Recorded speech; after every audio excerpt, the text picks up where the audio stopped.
Hanya masuk. Sampai situ aja. Teman-teman sekalian, saya boleh berdiri ya? Baik, alhamdulillah. Di dalam Al-Quran ada 3 isyarat bagi setiap muslim yang memasuki satu negeri kemudian bergabung menjadi populasi di dalamnya. Dan inilah pedoman kita yang paling baik, yang bahkan langsung dipraktikkan oleh Nabi Sallallahu Alaihi Wasallam, dan oleh beliau langsung dicontohkan untuk memberikan bimbingan bagi setiap muslim yang akan masuk ke tempat manapun, daerah manapun, atau negara manapun. 3 isyarat ini, yang pertama ditemukan di Quran surah ke-48 ayat yang pertama. Isyarat pertama dalam Al-Quran diberikan bimbingan dengan kata fatah. Jadi setiap kita memasuki tempat manapun, bahkan Allah perintahkan membawa semangat fatah di setiap tempat yang kita masuki. Islam masuk ke Mekah, maka saat masuk membawa nilai itu disebut dengan Fatuh Mekah. Fatuh Mekah. Islam masuk ke Spanyol, Asbania, maka disebut dengan Fathul Andalus, Fatuh Asbania. Bahkan diturunkan ayat sebelum masuk itu dengan kalimat yang sama persis dan dengan nama ayatnya. Surah ke-48, surat Al-Fathu. Inna fatahna laka fatham mubina. Fatah dalam bahasa Arab itu bukan sekedar membuka. Dari kata fataha, yaftahu, fatih, fathan, miftahan, maftuh.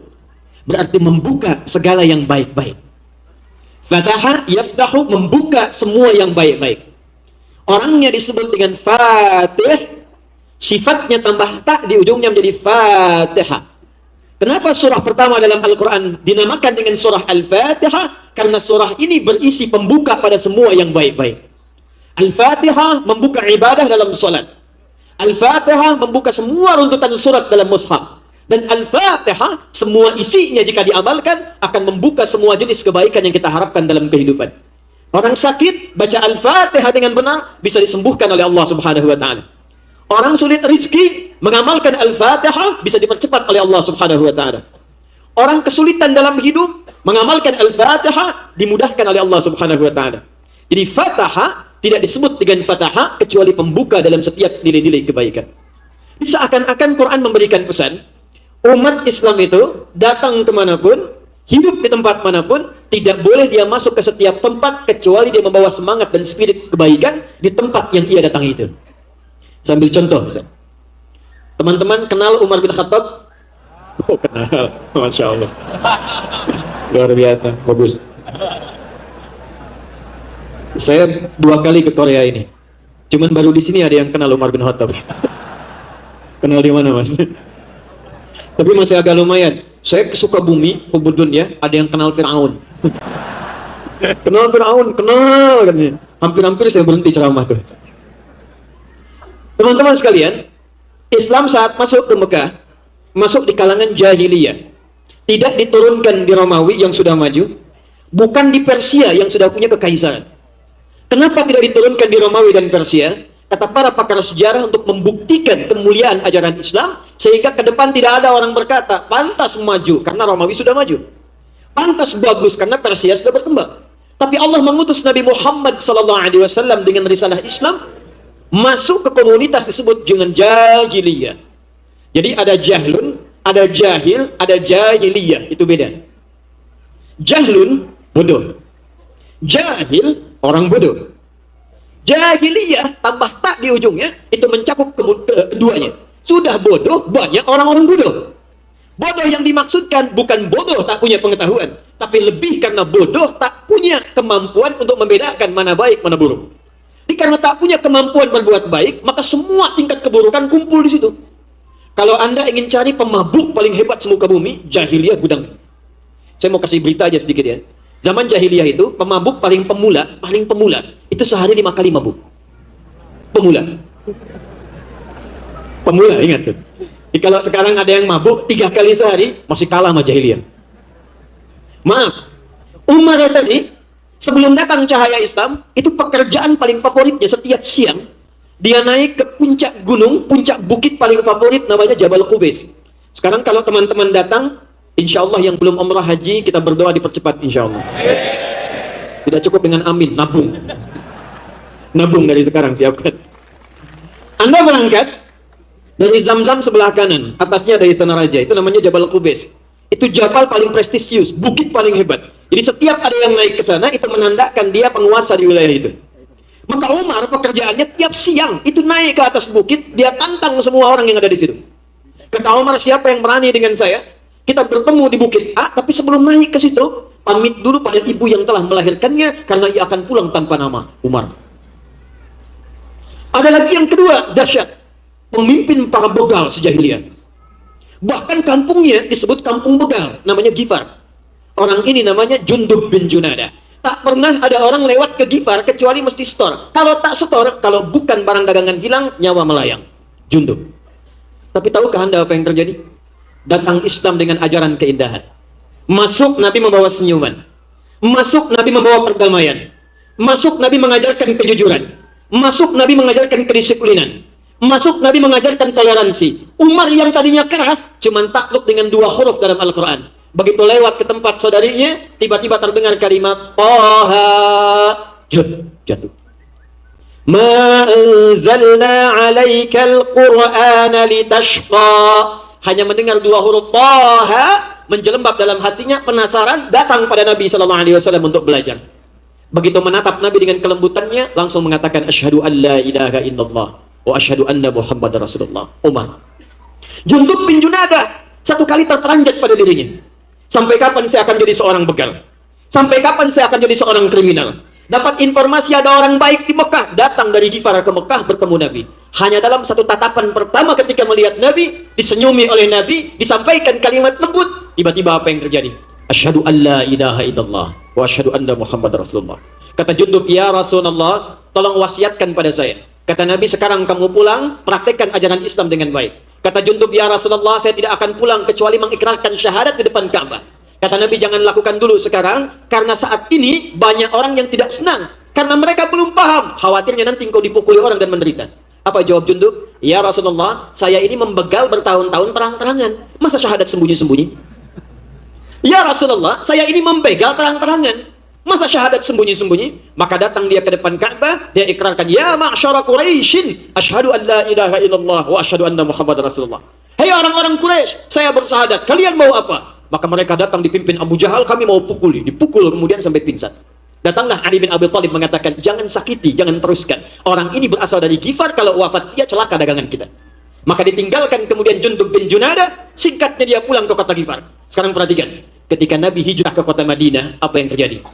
Allahu Akbar. Selang sekian tahun, tiba-tiba Madinah heboh dengan tapak kaki yang mengguncang Madinah. Dik-dik-duk, dik-dik-duk, dik-dik-duk. Begitu dilihat orang keluar semua, melihat ternyata Jundub bin Junadah sudah membawa sekampung Gifar yang tukang begal semua masuk Islam dan dibuktikan di hadapan Nabi SAW di Madinah. Karena peristiwa ini diabadikan namanya kemudian dengan nama daerahnya. Kalau Anda membaca sebuah riwayat, menemukan kalimat al di depannya, ujungnya i, itu menunjukkan nama daerah bukan nama orang. Karena dia berasal dari Gifar, maka tambahkan al di depannya. Al-Gifar, ujungnya jadikan i. Al-Gifari berasal dari Gifar. Disebutkan kunyahnya bernama Abu Dzar, disingkat Abu Dzar Al-Ghifari. Jadi kalau teman-teman menemukan al-i itu bukan nama orang, itu daerah. Contoh, pernah dengar Imam Al-Bukhari? Itu bukan nama asli. Nama aslinya Muhammad, punya bapak namanya Ismail, punya kakek namanya Ibrahim, kakek buyutnya Al-Mughirah, yang buyutnya Al-Bardizbah. Tinggal di Kecamatan Ju'fa, Kabupaten Bukhara, Provinsi Khorasan, negara Uzbekistan. Karena berasal dari Bukhara, dia datang memperkenalkan, saya dari Bukhara, Islam sudah sampai ke tempat saya. Maka dia namakan Al-Bukhari. Anda misalnya Asep dari Busan, Korea Selatan. Datang ke Mekah, anak Asep Al-Busani, Al-Korea Selatani. Itu sah. Jadi prinsipnya, semua orang Islam itu, kalau sudah masuk Islam, pasti jadi baik, Pak. Tak ada orang masuk Islam gak jadi baik. Mantan begal, jadi da'i, ahli hadis. Umar bin Khattab, yang tadinya kasar, tiba-tiba Allahu Akbar, jadi pembesar yang luar biasa hebat. Jadi kalau kemudian spirit Islam datang oleh kita, datang kemudian Muslim ke Korea, datang ke Busan, datang ke Seoul, maka tidak disebut Muslim dia, kecuali membuka semua nilai-nilai kebaikan dalam kehidupannya. Karena itu kalau Anda buka Al-Quran, spirit Fatah ini, Dirincikan oleh Al-Quran dengan membimbing semua tubuh kita dimanapun kita berada. Sambil contoh begini, silahkan teman-teman cek, hanya ada di Al-Quran yang memberikan bimbingan pada seluruh anggota tubuh kita dari ujung kepala sampai ujung kaki. Dan ini kata Quran, bawa kemanapun kita berada. Buka, fatah mata. Buka Quran surah ke-24 ayat 30 untuk laki-laki, 31 untuk perempuan. Silahkan teman-teman cek. Ulil mu'minina, katakan pada pria-pria yang telah beriman masuk Islam, yaghuddu min absarihim, maka gunakan matanya untuk melihat yang baik. Yang tak baik jangan lihat. Wa qul lil mu'minati, katakan pada perempuan-perempuan yang telah masuk Islam sepanjang ia beriman, yaghuddna min absarihinna, matanya hanya lihat yang baik, yang tak baik jangan lihat. Saya mau gambarkan begini, kalau ajaran satu ini kita praktekkan satu saja, maka demi Allah saya katakan semua yang kita kerjakan akan baik.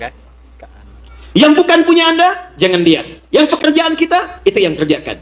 Kenapa sekarang banyak orang ke masjid, keluar dari masjid tertukar sendal? Karena melihat punya orang, bukan punya dia. Kenapa sekarang banyak orang melakukan tindakan maksiat? Coba Anda cek. Hampir setiap hari kalau kita buka berita, apa yang kita baca? Kalau bukan pembunuhan, bukan penculikan, bukan tindakan teror, bukan perbuatan-perbuatan buruk, hampir kecil, minim sekali perbuatan baik yang muncul di berita sekarang.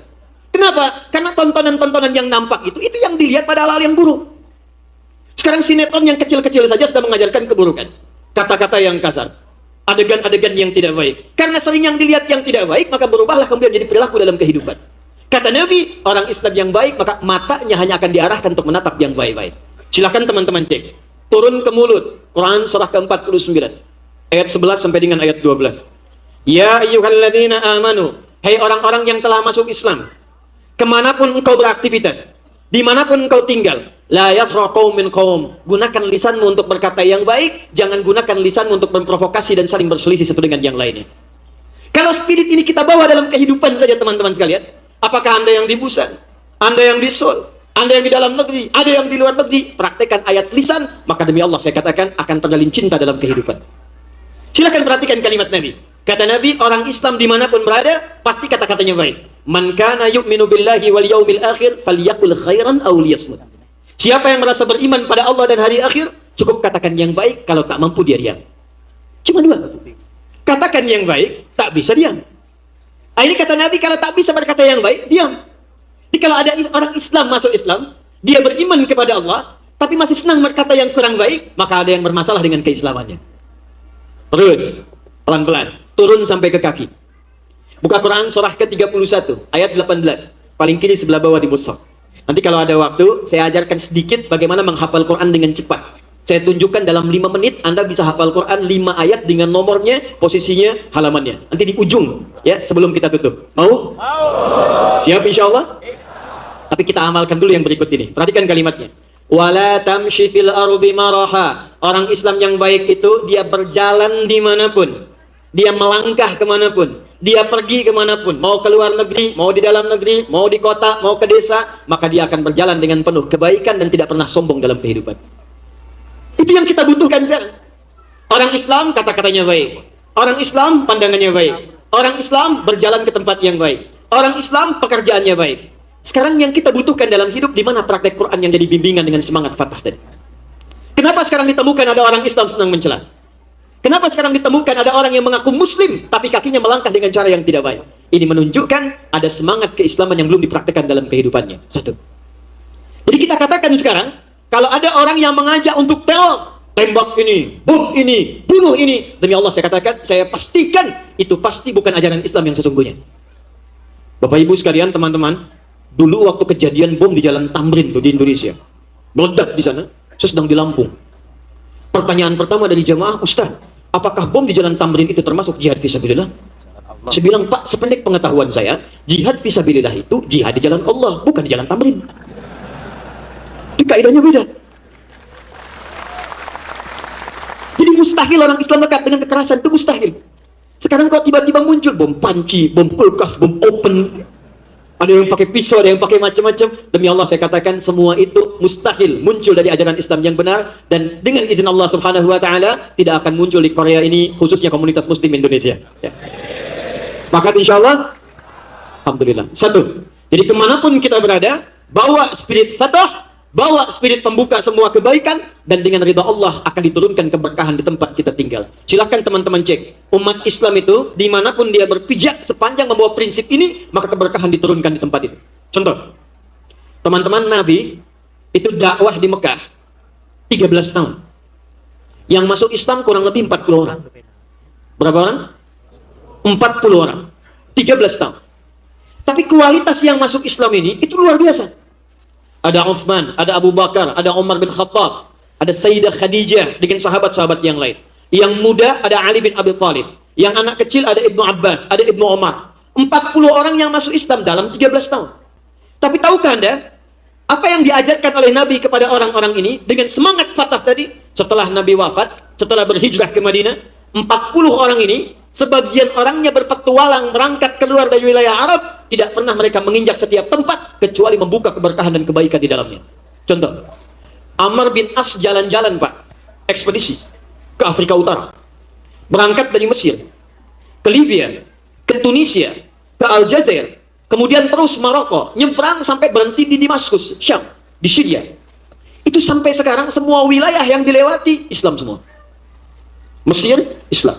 Libya, Islam. Tunisia, Islam. Aljazair, Islam. Maroko, Islam. Sampai ke Syam, Damaskus, wilayah Syria, sekarang Islam. Nyebrang Sisilia sedikit. Sebagian Spanyol nanti masuk ke dalam Fatah Islami. Tapi yang paling penting, apakah pernah tercatat Amr bin As datang bawa senjata, maksa masuk Islam? Tidak. Amr hanya membawa semangat Fatah. Datang membawa kebaikan. Datang membawa toleransi. Berhubungan dengan saudara di sekitarnya. Dengan semangat itulah orang mengenal hakikat Islam yang sesungguhnya. Jadi begitu kemudian berpetualang, tidak sampai beberapa waktu kemudian daerah itu dengan sukarela menerima Islam dengan penuh kebaikan. Itulah Fathul Islami. 1. 2. Sa'ad bin Abi Waqqas pernah ikut satu kali dengan rombongan beberapa sahabat hijrah ke Habasyah. Rajanya Najasyi, Nasrani, yang kemudian masuk Islam. Saat pada masa itu sebagian wilayah Habasyah, sekarang dikenal dengan Ethiopia, ada sebagian yang akan berdagang ke wilayah Asia Timur, Cina. Di antara ekspedisi ini adalah kemudian orang Islam yang ikut di dalamnya.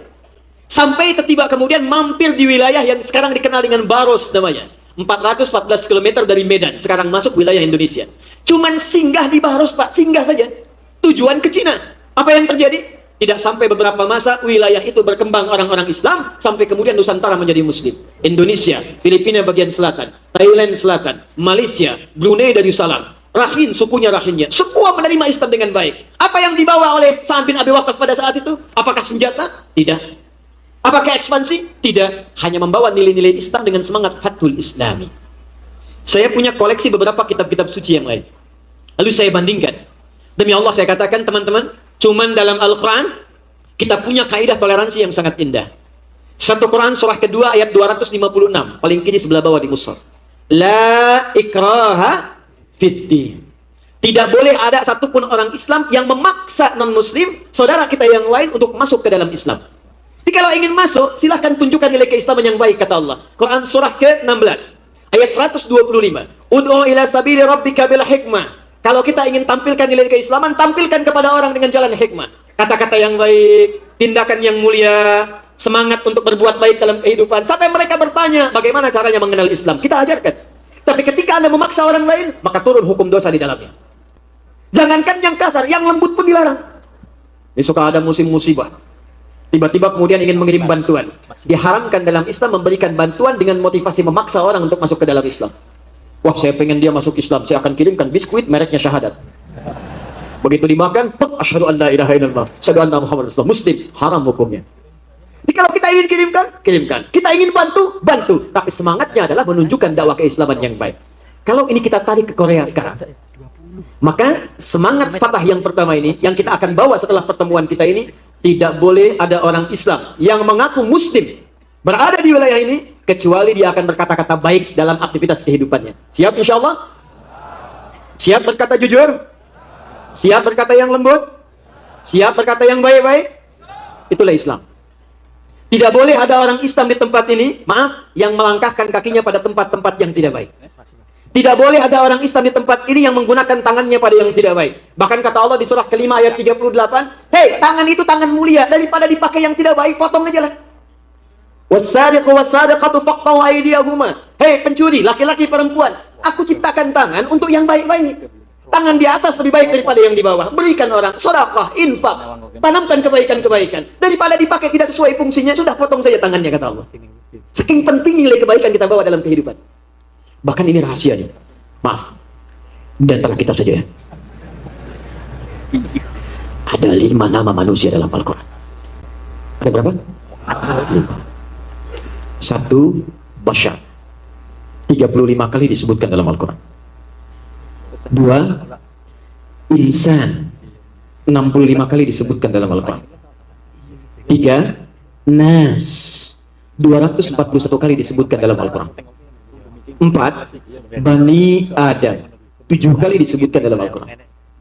5. Ins, dipasangkan dengan jin, 18 kali disebutkan dalam Al-Quran.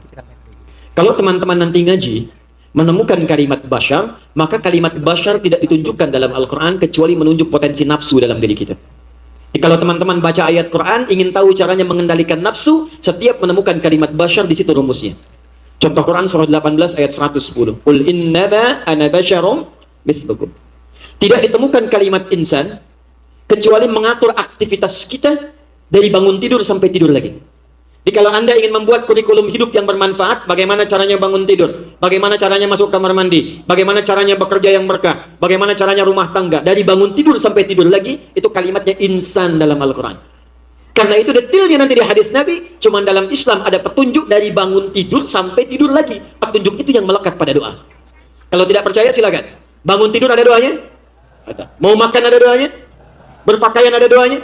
Bahkan ke toilet pun ada doanya. Doa masuk dengan keluar itu beda dalam Islam. Teruskan. Sekarang perhatikan. Tidak disebut dengan kalimat Bani Adam kecuali menunjuk pada asal keturunan yang bersumber dari Adam sallallahu alaihi wasallam. Di semua kita yang hadir sekarang ini, itu kalau diurut-urut kembalinya ke Nabi Adam, asal genetikanya. Karena itu kalau ada yang mengatakan manusia berasal dari monyet, Anda cukup katakan padanya, Anda saja yang dari monyet, kalau saya nggak ikut-ikut. Karena itu mukjizat Nabi Muhammad SAW, saat beliau terlahir, bapaknya tidak ada, tapi kalimat Bani Adamnya diperjelas oleh Allah Subhanahu Wa Taala sampai dengan ke Adam alaihissalam. Jadi mukjizat pertama Nabi Muhammad, lahir bapak tak ada, tapi nasabnya jelas sampai ke Nabi Adam alaihissalam. Ya, Muhammad sallallahu alaihi wasallam bin Abdullah bin Abdul Muttalib bin Hashim bin Abdul Manaf bin Qusay bin Murrah bin Kilab bin Ka'ab bin Ghalib bin Fihr bin Malik bin Nadar bin Kinana bin Khuzaimah bin Mudrika bin Ilyas bin Nizar bin Mudar bin Ma'ad bin Adnan bin Adli bin Adli bin Muqawwam bin Nahur bin Tariq bin Ya'rub bin Yasjub bin Nabit bin Ismail alaihissalam bin Ibrahim alaihissalam bin Azar atau bin Nahur bin Abir bin Kinan bin Al-Fahshad bin Sam bin Nuh alaihissalam bin Mikhlaid Matusyara bin Kinan bin Anwas bin Tis bin Adam alaihissalam. Coba ulangi. Itu Bani Adam.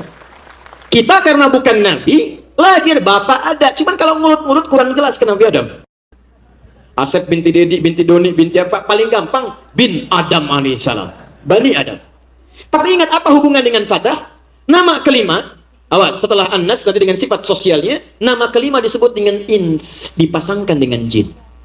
Ya ma'syaral jinni wal wa ma khalaqtul jinna wal. Teman-teman, kenapa sering dipasangkan dengan jin? Karena ternyata setelah diteliti dari segi bahasa, nama ins itu paradoks bertentangan langsung dengan jin. Dan ins inilah yang membawa semangat Fatah. Ins nampak, jin tersembunyi. Di dalam bahasa Arab kalau ada kata awalnya jim dengan nun pasti tak nampak, tersembunyi. Jannah, surga, jim dengan nun di depannya. Kenapa surga disebut dengan jannah? Karena sekarang belum tampak dalam pandangan. Janin, dalam perut setiap perempuan ada janin. Kenapa disebut dengan janin? Karena tidak tampak dari luar oleh orang yang melihatnya. Jin disebut dengan jin karena tak nampak, dia tersembunyi. Ins disebut dengan ins karena tampak, terlihat dan beraktivitas di setiap tempat. Di jin disebut jin karena tersembunyi. Kalau ada jin melakukan penampakan, itu jin sedang punya masalah. Apalagi manusia yang cari-cari penampakan jin. Oh, hati-hati. Sebaliknya, manusia disebut ins karena tampak. Ke kantor kelihatan, ke rumah kelihatan, ngaji kelihatan, ke Korea tampak. Jadi kalau ada manusia senang sembunyi-sembunyi, ke rumah ada pintu depan, masuk lewat pintu belakang. Ke kantor tiba-tiba sembunyi-sembunyi lewat pagar belakang. Ke masjid umpet-umpet. Kalau ada manusia yang tampak tiba-tiba sedang bersembunyi, itu sama dengan bukan, sama dengan sedang punya persoalan dalam hidupnya. Oh, yang bilang jin yang ini nih. Jin itu disebut jin karena wataknya kasar. Manusia lembut. Ins itu lembut. Ins itu ramah. Jin itu tak tampak, jin itu kasar. Karena itu jarang-jarang ada orang kemasukan jin jadi lembut, hampir nggak ada.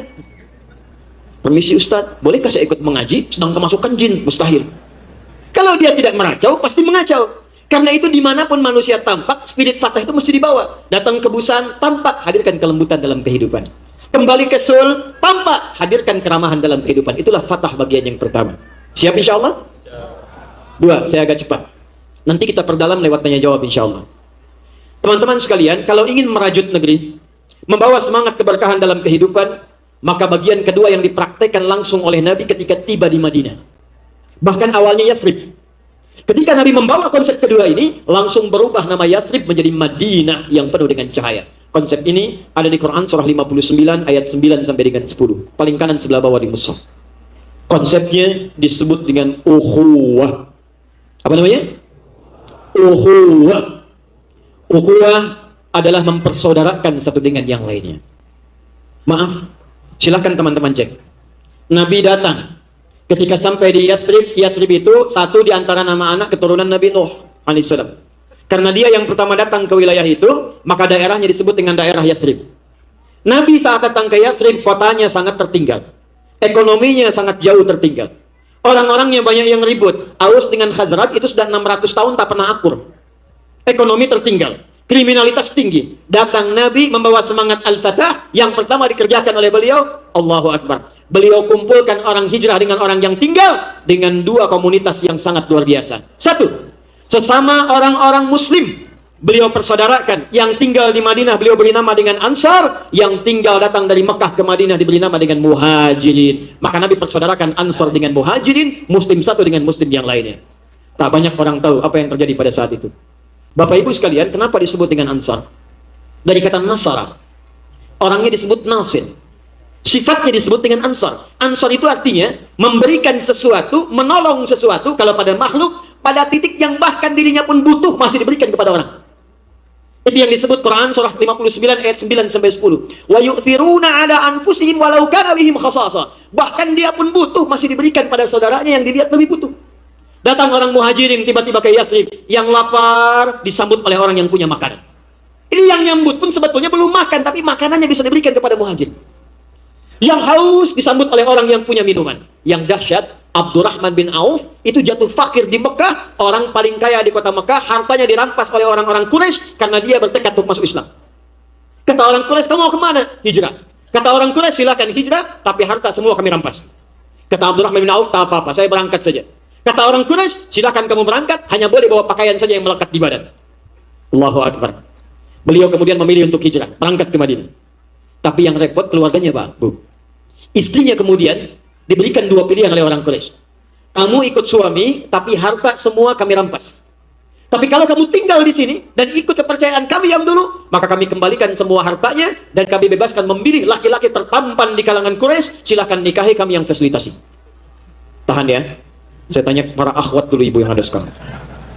Kalau Anda dalam posisi istrinya Abdurrahman bin Auf, orang yang sangat kaya, jatuh fakir, dipilih. Silakan hijrah ke Madinah, berangkat dengan suami, pakai pakaian saja. 400 km, belum tentu nyampe ke sana. Mungkin kena badai, bisa meninggal di jalan. Atau yang kedua, ibu tinggal di Mekah, ambil semua harta suami, difasilitasi, pilih pemuda paling tampan di Mekah, difasilitasi pernikahannya. Maaf Bu ya, sementara yang laki-laki nih. Kalau Anda dalam situasi istrinya Abdurrahman bin Auf, pilih mana? Ikut hijrah dengan suami atau tinggal di Mekah? Jangan dengarkan bisikan yang tidak jelas. Alladzi yuwaswisu fi sudurin nas. Satu atau dua, Bu? Oh, Masya Allah. Satu. Satunya bukan lihat ke sini, lihat ke suaminya. Satu. Oi, ternyata pada saat itu istrinya memilih tinggal di Mekah. Tinggalkan suami. Yang dahsyat, suami hijrah kemudian ke Madinah, disambut oleh orang paling kaya di kota Madinah. Ini dahsyatnya Ansar. Nanti spirit ini yang kita tuangkan pada kesempatan kita kali ini. Disambut oleh orang paling kaya, dan orang paling kaya ini ngerti. Orang yang pernah kaya jatuh fakir, itu pasti gaya hidupnya akan menyesuaikan dan tak mudah. Anda biasa naik Ferrari, tiba-tiba Ferrari nggak ada, harus naik angkot. Kan gaya Ferrari dengan angkot beda. Keluar Ferrari begini, keluar angkot nunduk. Sedekah dulu kan? Lain. Makanya di rumus fisika ada perbandingan namanya begini, F1 sama dengan F2. Gaya gerak sama dengan gaya dorong. Ya, bunyi pukul sedikit keluar bunyi sedikit. Pukul kencang keluar bunyi kencang. F1 sama dengan F2. Kekayaan banyak, F2 effort yang keluar begitu tinggi. Kayak sedikit gayanya rendah. Tapi persamaan di hukum Pascalnya, hukum tekanannya F berbanding lurus dengan P. Gaya berbanding lurus dengan tekanan. Semakin banyak gaya, semakin tertekan hidupnya. Jadi kalau orang kaya, gayanya banyak, tekanannya tinggi. Begitu kekayaan nggak ada, gaya masih bertahan. Kan orang sekarang handsome nggak penting, yang penting handphone. Begitu handphone nggak ada, stres dia. Banyak orang pilih yang penting pulsa ada, makanan nggak ada masalah. Begitu hilang kemudian kekayaan ini, jatuhlah gaya bertahan, tekanan tinggi. Maka dikiranya Abdurrahman bin Auf mengalami tekanan itu. Dia tawarkan, perhatikan tawarannya. Akhil karim, sami'tu annaka kunta ghaniyan. Saudaraku, saya dengar Anda itu pernah kaya. Sekarang jatuh fakir. Kalau ingin kaya lagi, khudh nisfa mali, silahkan ambil setengah harta saya. Saya dengar Anda ditinggalkan istri dan keluarga. Kalau ingin nikah lagi, pilih perempuan paling cantik di Madinah, termasuk golongan keluarga saya. Anda nikahi, saya fasilitasi pernikahan. Gantian Bu ya, sebentar, gantian. Kalau antum yang ikhwan, jadi Abdurrahman bin Auf pada saat itu. Pengen kaya, datang ke Busan. Disambut oleh orang Busan. Kalau ingin kaya, silakan ambil setengah kekayaan saya. Pengen nikah lagi, pilih perempuan paling cantik di sini, saya fasilitasi pernikahannya. Saya tanya ya, ini antara kita aja nih. Anggap pasangan gak ikut. Anda terima tawaran itu atau tidak ditolak sama sekali? Karena percuma saya nawarin Anda nolak, pasti tidak. Tapi apa yang terjadi? Spirit Nabi itu dibawa, spirit Islam diterapkan. Apa di antara spirit yang dahsyat ini? Oleh Nabi diajarkan sholat sebelum hijrah ke Madinah. Itu sholat, nanti lain waktu lah kalau waktunya masih panjang, nanti kita belajar. Ternyata semua gerakan sholat dan bacaan sholat, itu ada maknanya. Jadi bukan cuma takbir sampai salam saja, bukan begitu caranya. Ada diatur Pak, kenapa berdirinya begini tegak, kenapa kakinya lebarnya selebar bahu, kenapa tangannya diangkat begini, ada yang selebar bahu, ada yang sedaun telinga, kenapa ruku harus lurus sampai dengan ke belakang, itu ada maknanya. Di antara makna berdiri seperti ini, kalau Anda masih bisa menegakkan diri dengan sempurna, maka jangan gantungkan kehidupan Anda pada orang lain. Silakan bekerja, praktekkan. Maka diberikan dua tawaran, dijawab dengan dua tawaran. Khuddis pamali, ambil setengah harta saya, nikahi bahkan keluarga saya yang cantik saya fasilitasi. Kata Abdurrahman bin Auf, jazakallahu khairan, semoga Allah berikan kemuliaan pada Anda. Arini ainal aswaq, cukup tunjukkan padaku di mana pusat bisnisnya. Maka ilmu manajemennya dipakai pada saat itu. Hasilnya apa? 3 bulan berada di Madinah, berteman dengan orang Madinah yang pakar di bidang perdagangan, berteman dengan sesama pengusaha, dipraktekkan usahanya, 3 bulan jadi orang paling kaya nomor 3 di Madinah. 1 tahun dengan dahsyat usahanya, dibimbing dengan semangat yang baik tadi, maaf, setahun jadi orang paling kaya nomor 1 di Madinah. Yang pada saat itu kapaknya saja terbuat dari emas. Abdurrahman bin Auf, kapaknya terbuat dari emas. Orang paling kaya sekarang belum tentu punya kapak. Coba WA tuh, Bill Gates punya minyak kayu putih cap kapak gak? Tentu ada. Tapi saya mau katakan begini, maaf ya, begitu hijrah, berangkat, datang ke tempat baru, Nabi apa yang dikerjakan? Dipersaudarakan oleh beliau. Salman Al-Farisi kesini, kenapa ya Rasulullah? Kamu saya persaudarakan dengan Abu Darda, bersaudara. Fulan kesini, ya Rasulullah, saya persaudarakan kau dengan si Fulan. Dan Nabi tidak pernah mempersaudarakan kecuali saling melengkapi satu dengan yang lainnya. Spirit ini kita bawa sekarang ke sini. Bersaudara satu dengan yang lainnya. Mustahil teman-teman bisa menunaikan Islam dengan baik kalau kita memutus persaudaraan. Mustahil kita bisa merajut negeri dengan baik kalau kita saling bertengkar satu dengan yang lainnya. Karena itu tunjukkan, berikan inspirasi pada dunia. Termasuk tunjukkan kekompakan komunitas Islam di Korea ini pada teman-teman yang bahkan ada di tanah air. Ketika sebagian orang saling bertengkar, kita di sini kemudian menyatukan saf, bersinergi dan membangun persaudaraan yang baik. Siap insya Allah? Itu poinnya. Jadi maaf ini, saya itu Allah berikan kesempatan untuk berdakwah di beberapa tempat, beberapa negara. Tapi selalu yang paling berkesan itu di Korea. Ini bukan mentang-mentang ada di sini, bukan. Kenapa? Karena setiap datang ke sini, saya melihat di antara apa yang diterapkan Nabi, walaupun teorinya tidak banyak dibahas, tapi antum sudah banyak mempraktikannya. Kata Nabi, ajarkan yang baik-baik. Alhamdulillah antum kompak dengan kebaikan. Nabi membangun persaudaraan di sini, Masya Allah. Ormas kompak, Muhammadiyah, NU kompak, yang lainnya kompak, paguyuban kompak. Allahu Akbar. Teman-teman sekalian, saat sebagian teman-teman yang lain masih meributkan bagian-bagian yang lainnya, di sini kompaknya luar biasa. Ini menunjukkan kepersaudaraan yang baik. Memang kalau kita cek di tanah air juga begitu. Indonesia merdeka itu karena kuatnya persaudaraan. Tidak banyak orang tahu. Ini saya kasih rahasia yang kedua nih. Ini para kita aja nih. Gini, Indonesia merdeka tanggal berapa? 12. Bulan apa? Tahun berapa? 45. Proklamasi diselenggarakan di mana? Ya begitulah. Jalan Pegangsaan Timur nomor 56. Sekarang lihat sini ya. Apakah tiba-tiba langsung merdeka? Tidak. Belum tentu. 300 tahun kurang lebih kesulitan mengatasi penjajahan Belanda.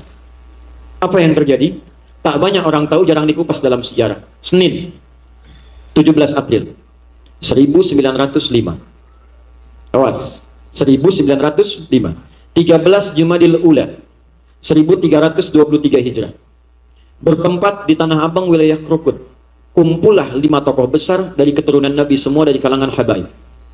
Habib Abdurrahman, Habib Sekhan, Habib Abdullah, dengan beberapa yang lain. Kumpul. Itu berbicara bagaimana caranya kita melepaskan dari penjajahan Belanda pada saat itu. Maka apa yang dilihat? Oh, ternyata ini kita bukan kurang kuat. Salah satunya kita kurang kompak. Bagaimana kita bisa mewujudkan negeri kalau semua saling terpecah?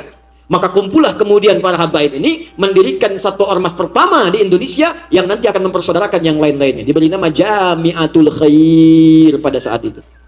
6 tahun kemudian kumpul, disambungkan kemudian ke wilayah-wilayah di Nusantara. Datang kemudian Habib Muhammad Idris. Siapa itu Habib Muhammad Darwis? Habib Muhammad Darwis ini itu teman akrabnya Hadratus Syekh Muhammad Hashim bin Ash'ari. Ngaji bareng di Semarang pada Kiai Haji Soleh Darat. Dikirimkan ke Mekah belajar bareng dengan Syekh Ahmad Khatib Al-Minangkabawi. Saat pulang kemudian ke tanah air, berganti nama menjadi Kiai Haji Ahmad Dahlan. Bin Kiai Haji Abu Bakar, bin Kiai Ilyas, bin Kiai Sulaiman, bin Demang Jurang Juru Kapindo, bin Demang Jurang Juru Sapisan, bin Kiai Gerbang. Kiai Gerbang anak siapa? Maulana Ishaq. Anak siapa? Ke atasnya Ahmad Jumadil Kubra, ke atasnya Ali Zainal Al-Kabir, ke atasnya Ali Zainal Abidin, ke atasnya keturunan dari Al-Husain, adiknya Al-Hasan, anaknya Ali bin Abi Thalib karamahullahu wajhah, suami Fatimah Az-Zahra bintu Muhammad sallallahu alaihi wasallam. Itulah yang mendirikan kemudian Jamiah Muhammadiyah 18 November 1912.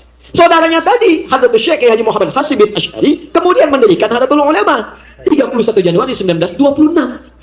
Siapa beliau itu? Kalau diurut-urut ketemu juga nasab. Jadi Maulana Ishaq bin Kiai Haji Muhammad Hashim bin Ash'ari, bin Kiai Haji Abdul Halim. Siapa Abdul Halim? Abdul Halim dikenal dengan Pangeran Benawa, ya, atau Sultan Hadiwijaya, dikenal dengan Joko Tingkir, bin Abdullah, bin Abdul Aziz, bin Abdul Rahman. Siapa itu Abdul Rahman? Bin Raden Ainul Yakin, Walid Raden Ainul Yakin, dikenal dengan Sunan Giri, anak keturunan Maulana Ishaq. Bertemu nasab jadi Maulana Ishaq dengan Kiai Haji Ahmad Dahlan. Makanya dulu kompak, NU Muhammadiyah bersaudara. Datang Persis bersaudara. Dewan dakwah bersaudara. Maka kalau semua kompak dipersatukan, pada saat itulah kemudian dihubungkan selat-selatnya dari Jakarta langsung ke Solo, Kiai Haji Samanhudi. Dari Solo ke Surabaya, Haji Omar Said Cokro Aminoto. Haji yang Surabaya mendidik para proklamator. Bung Karno belajar di sana, belajar teori nasionalisme, diisi dengan nilai keislaman juga yang baik. Para saudagar-saudagar Utsmannya, wilayah Solo, pebisnis, pengusaha, pedagang, support. Ayo kita wujudkan negara kesatuan Republik Indonesia. Yang tidak bisa diwujudkan dalam 300 tahun, setelah 1911 pada saat itu, bisa diwujudkan hanya dalam 34 tahun saja. Maka 17 Agustus 1945 jam 10 pagi diproklamasikan kemerdekaan Indonesia di Jalan Pegangsaan Timur nomor 56. Nomor 56 itu tempat kediaman. Jalan di jalan, nomor menunjuk tempat. Tempat siapa itu? Tempat seorang saudagar Muslim Indonesia keturunan Yaman, namanya Syekh Faraj bin Marta, mewakafkan rumahnya untuk kemerdekaan negara kesatuan Republik Indonesia. Makanya saat jadi undang-undang, kalimat Allah disebutkan di situ. Atas berkat rahmat Allah yang Maha Kuasa dan dengan didorongkan oleh keinginan luhur. Dari dulu sudah punya keinginan yang luhur untuk merdeka, tapi nggak wujud-wujud. Setelah Allah memberikan rahmat dan berkatnya, wujudlah itu. Karena itu Bung Tomo bangga berteriak di Surabaya, Allahu Akbar. Yang lain Allahu Akbar. Di kalimat Allahu Akbar itu kalimat kebaikan. Makanya saat sholat kita ucapkan Allahu Akbar. Fungsi sholat tanha anil fahsya'i wal munkar, mencegah perbuatan keji dan munkar.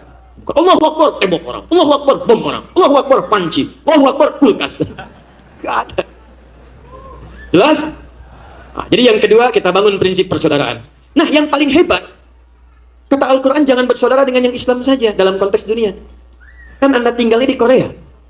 Apa semua orang Korea Muslim? Belum tentu. Wah, tuh kaget.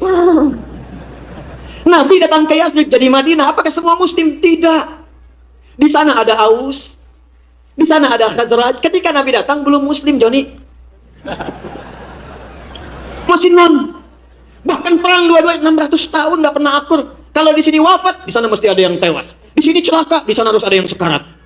Dua-duanya 600 tahun. Datang Nabi didamaikan oleh Nabi sallallahu alaihi wasallam. Maka muncullah ajakan-ajakan dari Nabi untuk membina toleransi dengan orang-orang yang hadir di sekitaran kita. Bahkan dahsyatnya ada kaidah-kaidah yang jarang kita praktikkan sekarang.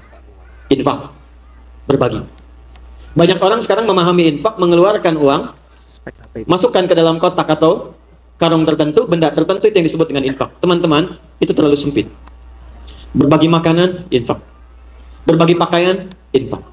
Sekarang musim dingin.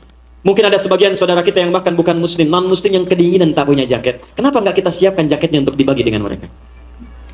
Mungkin ada sebagian saudara kita yang belum muslim, yang kesulitan mendapat makanan. Kenapa nggak kita kumpulkan support untuk mereka? Pernahkah Anda dengar hadis dari Nabi begini? Siapa yang masak makanan kemudian bau masakannya sampai pada tetangganya, maka bagilah makanan itu walaupun cuma hafal kuahnya. Tapi cara bacanya bukan begitu. Awas, hadis tidak boleh dipahami dengan terjemahan, bisa keliru. Kalau Anda praktekkan dengan terjemahan, saya masak opor ayam, baunya sampai kuahnya saya bagi ke dia. Kok cuman kuahnya, Mas? Maaf ya, hadis Nabi. Maksud Nabi, kalau Anda cuma masak kuahnya pun, bumbunya bumbu opor, tapi isinya tempe, bagi supaya dia tidak salah paham. Itu maksudnya. Tapi yang ingin saya garis bawahi, apakah di situ Nabi mengatakan kalau tetangga Anda muslim saja? Tidak.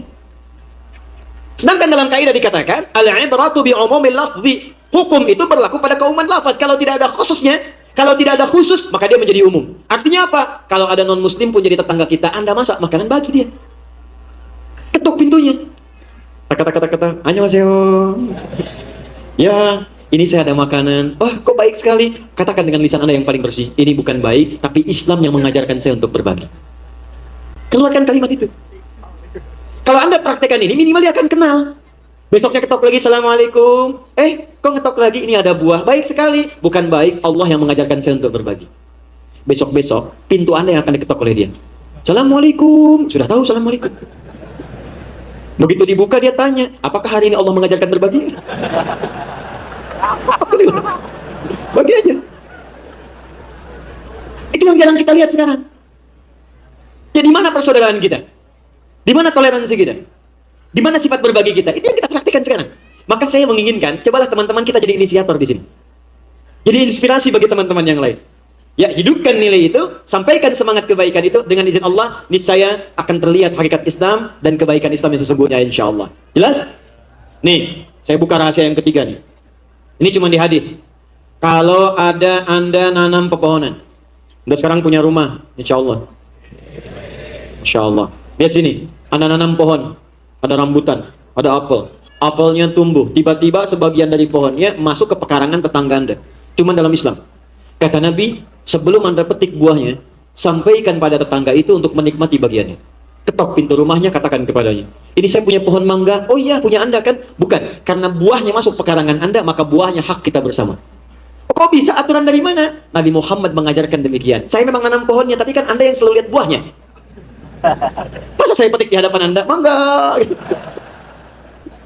Tidak. Sampaikan. Jangan tunggu dia minta. Begitu dia ambil, itu hakun mustarak, kata Nabi. Masya Allah. Dia nikmati. Begitu berbuah, ambil. Cuma hukum ini khusus untuk mangga. Anda jelaskan. Kalau tak Anda jelaskan, besoknya ayam Anda main ke tempat dia. Dia nggak tahu hukum mangga beda dengan ayam. Besoknya dia undang Anda ke rumahnya. Nabi Muhammad baik kan? 2, 3, terakhir. Saya sampai jam berapa ini? Oh, masih? Ya, baik. Silakan, sampai maghrib silakan. Saya asar pulang. 3, agak cepat nih. Kalau awalnya sudah baik, lisan sudah baik, tangan sudah baik, kaki sudah baik. Setelah itu bersaudara, maka sangat mudah mengajarkan yang ketiga.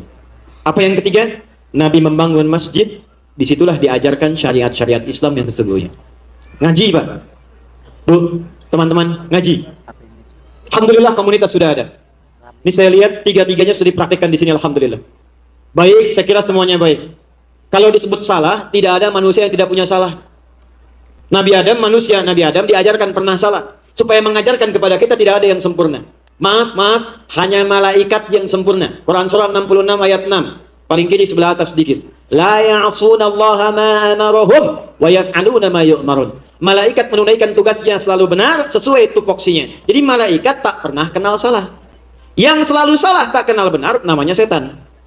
Malaikat tak kenal salah, setan tak kenal benar. Kita bukan malaikat, kita bukan setan. Jadi bedanya Nabi Adam dengan malaikat, malaikat tak salah, Adam pernah salah. Quran surah kedua ayat 35 sampai 36 ya. Bedanya manusia dengan setan, setan pernah salah, gak mau tobat. Quran surah ke-7 ayat 11 sampai 13. Manusia salah, manusia tobat. Quran surah kedua ayat 37. Jadi kalau ada di antara kita pengen sempurna, gak akan mungkin dicapai karena kita bukan malaikat. Anda menikah, di sini istri ada, suami ada. Kalau suami pernah salah, Bu, jangan dieksplorasi karena dia memang bukan malaikat. Kalau istri pernah keliru, jangan terus-terusan diungkap, Pak, karena dia pun bukan malaikat. Kalau Anda pengen pasangan sempurna, silahkan nikah sama malaikat. Tuh, malaikat Israel belum ada jodohnya tuh. Kalau mau silahkan. Di sepanjang jodoh Anda itu manusia, pasti salah. Oh, mau ke pengajian aja kadang-kadang salah. Papa mau berangkat nih. Kemana kajian Ustaz tadi? Iya. Ini ada baju nih bagus nih. Mana ya, Pak ya? Biru atau hijau? Kayaknya biru bagus deh, Mak. Kayaknya hijau deh. Tuh. Dia nanya tapi udah punya jawaban. Potensial konflik begitu berangkat kuning. Mungkin muncul perdebatan, tapi ya begitu asalnya. Jadi kalau memang ada kekurangannya nggak usah diungkap, memang begitu dasarnya. Papa gimana sih? Kok salah terus? Ma, Papa bukan malaikat. Mama juga bukan setan kan? Ya udah rame itu. Itu dua. Jadi kalau kita mengerti tidak ada yang sempurna di antara kita, insya Allah kita menempatkan diri pada tempatnya. Tapi tidak cukup dengan paham itu saja, mesti ngaji. Karena Nabi pun ngaji pada malaikat Jibril. Sahabat ngaji pada Nabi. Dan ngajinya ketika ngaji pada malaikat, malaikat mengajarkan rumus kehidupan. Ingat, di Islam itu bukan cuma masalah fikih dalam hal ibadah. Bukan hanya ngaji sholat, bukan hanya ngaji puasa. Maaf, di situ ada ngaji muamalah. Bagaimana berbisnis yang baik, bagaimana belajar yang baik, bagaimana rumah tangga yang baik, bagaimana membina hubungan yang baik dengan lingkungan. Ada ngaji. Dikumpulkan oleh Al-Imam Al-Bukhari pelajaran Nabi ini dengan 97 bab. Disebut kitab Al-Jami. Nama lengkapnya Al-Jami As-Sahih Al-Musnad Al-Mukhtasar min umuri Rasulullah sallallahu alaihi wasallam wa sunanihi wa ayyamihi. Coba ulangi. Kepanjangan disingkat Sahih Al-Bukhari. Ya kata Imam Al-Bukhari, ini kitab kumpulan babnya banyak. Di sana ada bab ilmu, bab iman, bab muamalah, bab kitab sakit, bab tentang membina hubungan baik, ada semuanya di situ. Kalau kita bisa pelajari dengan baik, keluarkan, ayo ngaji. Sekarang masjidnya ada berapa sekarang? 63, Masya Allah. Sekarang masjidnya sudah banyak. Nabi ke Madinah bangun satu masjid. Antum ke Korea 63 masjid. Allahu Akbar. Takbir. Cuman pertanyaannya, diisi nggak masjidnya? Nabi satu masjid, lahirnya siapa? Abu Hurairah, Salman Al-Farisi, Ibnu Abbas, Ali bin Abi Thalib, 12.000 sahabat, 38 panglima, satu panglima menaklukkan Persia dan Romawi, satu masjid. Antum 63. Sekarang kita petakan, bikin kurikulum sekarang yang menyatukan kita semua. Bahas kemudian pilihan-pilihan dalil. Nih rahasia keempat nih. Saya udah ngasih 3 tadi ya. Sekarang keempat. Perhatikan, saking cintanya Allah kepada kita, bahkan diberikan alternatif oleh Allah saat kita beribadah. Contoh. Jadi saat ibadah itu ada 2 jenis dalil. Awas hati-hati ini. Satu, dalilun thabitun mutlak. Dalil thabit mutlak. Satu dalil, satu contoh.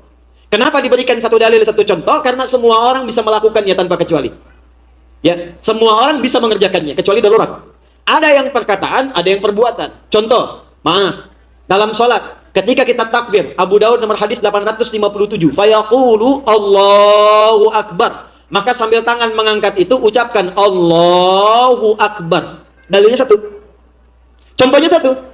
Kenapa satu dalil satu contoh? Karena memang semua orang begitu mudah mengucapkan Allahu Akbar. Walaupun nama Allah banyak, ada 99 kurang lebih, disebut Al-Asma'ul Husna, Quran surah ke-17 ayat 110, Qulit Allah awil Rahman ayyamma tad'u falahul asma'ul husna. Tapi tetap kita tidak diperkenankan mengucapkan Allahur Rahman, Allahur Rahim.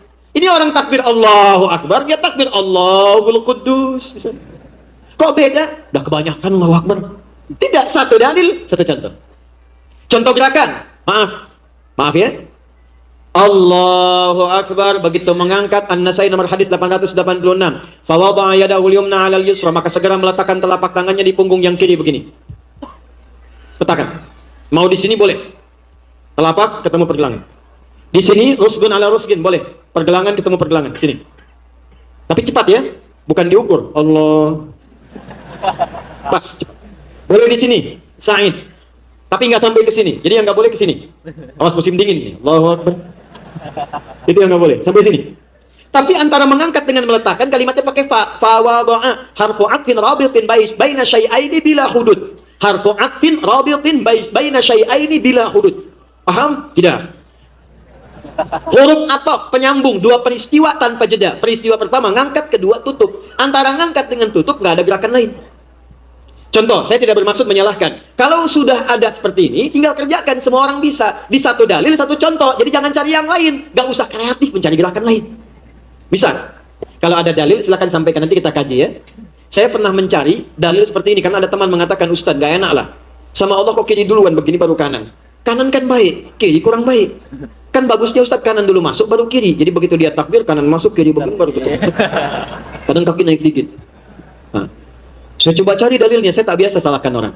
Saya cari keterangan, kalau ada kemudian kita praktekkan, kalau tak ada kita kembalikan.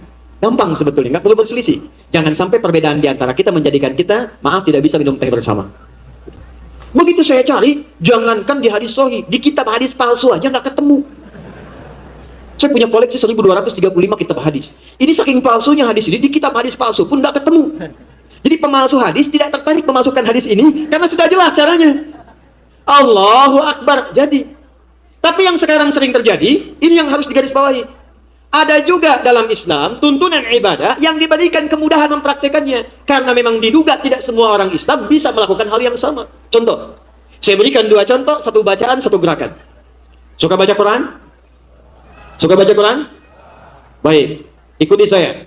Wadduha. Teruskan. Teruskan. Cukup. Lihat sini. Ada yang baca begini. Wadduhi wal-laili idza saji ma wadda'aka rabbuka wa ma qali walal-akhiratu khairul laka minal uli. Ada Ustaz Syihab Budin Mufti nih bakar qiraat di sini. Wah ini. Masya Allah. Ada yang pakai E. Antum saya bacakan E barusan ketawa cekikikan. Saya bacakan A di satu tempat di Afrika, saya bilang wadduha, ketawa dia. Saya pikir kenapa? Ternyata memang Quran diturunkan bukan dalam satu bacaan. 7 mutawatir tambah 3 masyhur tambah 4 syad. Mutawatir yang 7 itu ada 7 jenis kurang lebih. Kenapa diturunkan bukan satu cara? Karena ternyata orang Arab pun lisannya itu tidak dalam satu lisan yang sama.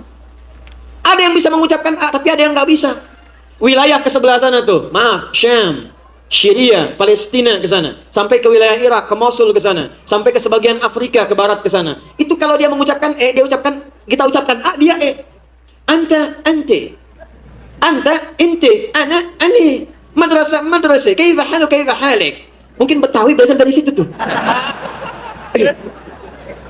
Orang itu kalau kita paksa A, dia jawab E. Sampai kiamat kurang 2 hari, gak akan bisa dia. Jadi memang lisannya begitu. Jangankan di Arab, di kita juga begitu kan. Sepeda kita bilang, kata Medan, sepeda. Sepeda, sepeda. Bendanya sama. Yuk kita ke Cicahum, Cicahum. Barangnya sama, objeknya sama, cara mengucapkan beda. Quran juga begitu. Bayangkan, bacanya sama, artinya beda. Tidak sama, cuma cara bacanya bisa berbeda. Karena tidak semua orang bisa mengucapkan yang sama. Saya ngambil riwayat pernah di Libya, di Sukfulasa dari Syahari. Ceritalah Syekh kami. Ada 2 orang hafal Quran, satu riwayatnya Hafiz dan Yasin. Yang satu lagi pakai ruwes, pakai sin. Yang satu sad, yang kedua sin. Ihdinas siratal mustaqim. Sad bisa dibaca 3 cara. Sad, sin, zai. Zai pakai riwayat Qunbul.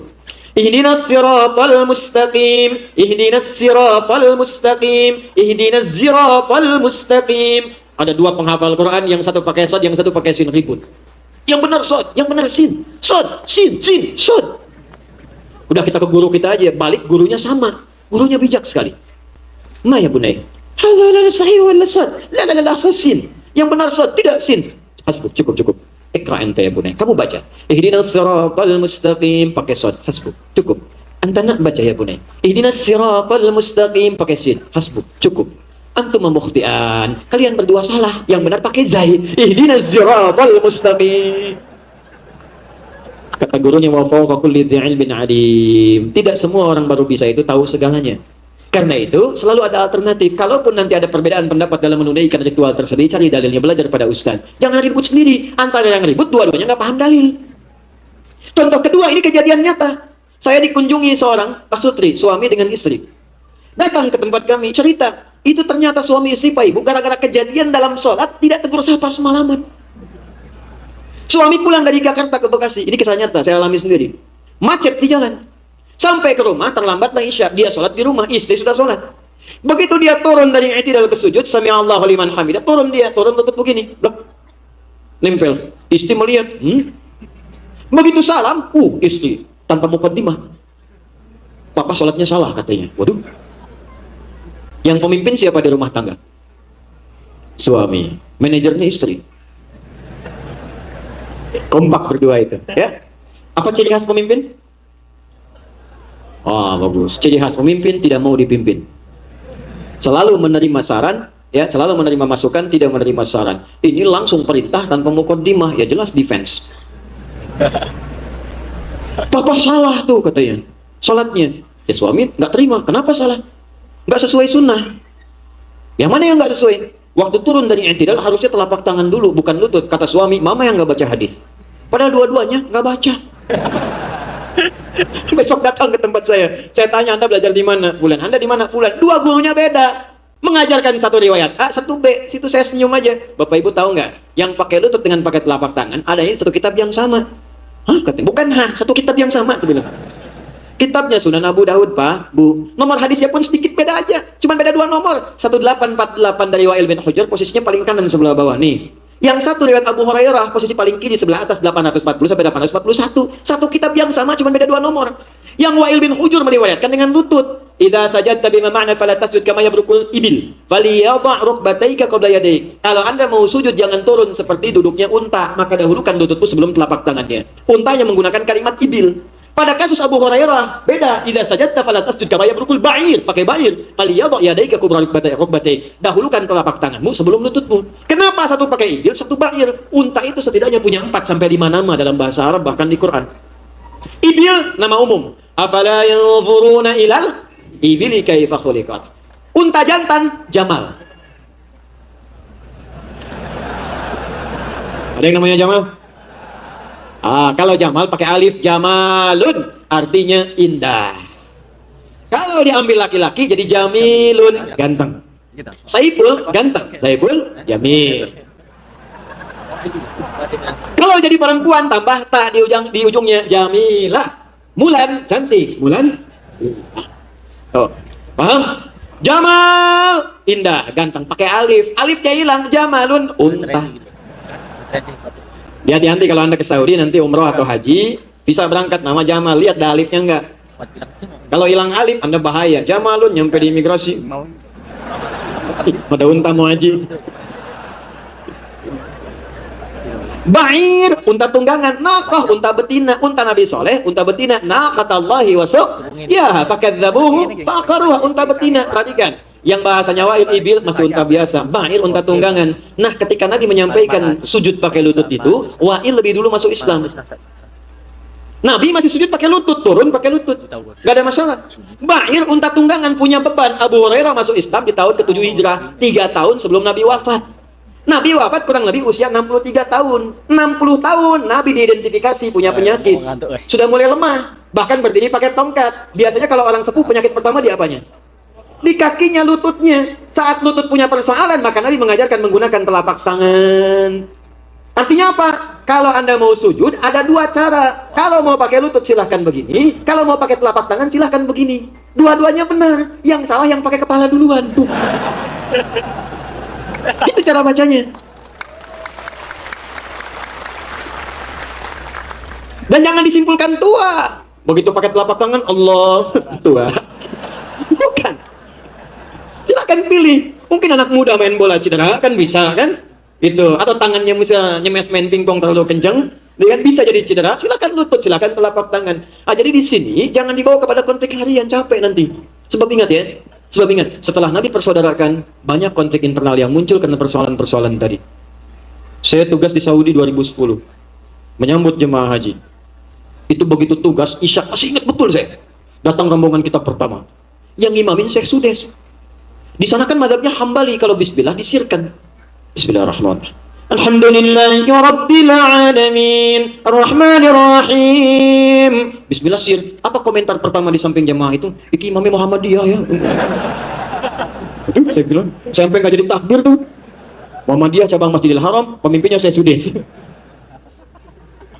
Nah, jadi tidak ada Muhammadiyah, tidak ada NU dalam ibadah. Nanti Anda bilang-bilang besok-besok, Ali NU, Utsman Muhammadiyah. Tidak ada. Jelas ya? Jadi sekarang siap kita bersaudara? Insyaallah saya persaudarakan teman-teman semuanya dan hidupkanlah masjid yang sudah dibangun itu. Ya, dan dengan lingkungan bersikap baik. Hormati hukum yang berlaku di sini.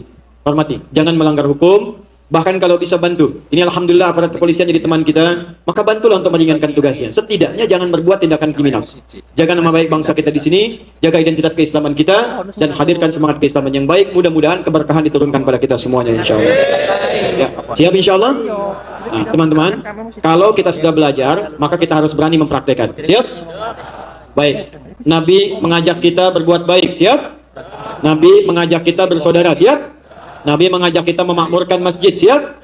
Nah, saya dengar di sini sudah tiga-tiganya dikerjakan. Hanya belum tentu semua sempurna. Ada di antara masjid yang sedang masih proses ya dalam pembangunan. Hari ini insya Allah kita support sama-sama. Mudah-mudahan nanti, maaf, walaupun sholat kita belum tentu di sana, tapi saham pahala kita ada di sana, yang meringankan hisab kita di hari akhirat kemudian kelak insya Allah. Ya, nanti saya ajak teman-teman dari panitia, yuk, kalau perlu sekarang hari ini mesti lunas masjidnya. Kita support semua kegiatan kita dan barang-barang. Dan saya sarankan kepada semuanya, bikin kurikulum di setiap masjid. Kalau bisa samakan kurikulumnya sehingga levelnya sama. Anda butuh apa dari saya yang saya bisa maksimalkan, silahkan sampaikan. Ya, Anda butuh buku, siapa yang ke Indonesia sampaikan. Nanti kalau ada buku kita berikan ke sini. Anda butuh mushaf, sampaikan ke sini. Kalau perlu kemudian pelajari lebih baik, sehingga dengan itu insya Allah kualitas keimanan kita lebih meningkat di sisi Allah Subhanahu Wa Taala. Baik, takbir.